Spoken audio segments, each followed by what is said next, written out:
కొద్ది నెలల క్రితం నేను ఎవరికి తెలియదు. మా నాన్నగారు ఆయన సేవ, ఆయన పరిచర్య ఎంత ఘనంగా ఆయన వాడుకున్నారో అందరికీ తెలుసు. నేను బహు తక్కువ మందికి అప్పుడప్పుడే పరిచయం అవుతున్నాను. నా సేవ ప్రారంభించుకున్నాను. దైవజనులు ఎందుకు పిలిచారో నాకు తెలియదు. నాకు గొప్ప ప్లాట్ఫామ్ ఇచ్చి నా మొట్టమొదటి నా సాక్ష్యం షేర్ చేసుకోవడానికి అవకాశం ఇచ్చారు నాకు దైవజనులు. ఆ రోజు దేవుడు నాతో మాట్లాడి ఇక్కడ నన్ను నిలబెట్టి మాట్లాడిచ్చాడు. అప్పుడు నేను ఒంటరిగా వచ్చాను. మళ్ళీ ఇదే గురజాడకి మేము ఇద్దరంగా కలిసి వచ్చాం, ఇద్దరంగా సేవ చేస్తున్నాం. కాకపోతే మొదటిసారి ఒక్కడనే వచ్చాను, ఈసారి ఇద్దరం కాదండి, ముగ్గురుగా వచ్చాం.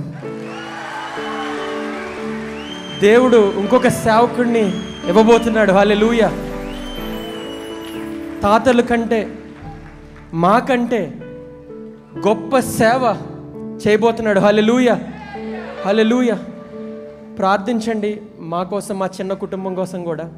మీరు ఎలాగైతే ఆశీర్వాద పండుగలకి విశ్వాసంతో వచ్చారో మేము కూడా అదే విశ్వాసంతో ఇక్కడికి వచ్చాం. వాక్యం బోధించిన, ఆయన ఆరాధించిన మేము కూడా ఆయన డిసైపుల్సే, మేము కూడా ఆయన శిష్యులమే. ఆయన తప్ప మాకు ఇంకొకరు లేరు, ఆయన తప్ప మా బ్రతుకులు మార్చేవాళ్ళు ఎవరు లేరు. ఇవాళ ఆయన మా పక్షాన్ని నుండి మమ్మల్ని నడిపిస్తున్నాడు అంటే ఆయన ఇచ్చిన బహుమానానికి ఆయనకి ఎన్నో వేలాది కోట్లాది వందనాలు తెలియజేస్తున్నాం. హల్లెలూయా. ఎంతగానో మా గురించి ప్రార్థించి ప్రేమిస్తున్న కుటుంబాలంతటికీ మరొకసారి ప్రత్యేకమైన వందనాలు తెలియజేస్తున్నాను.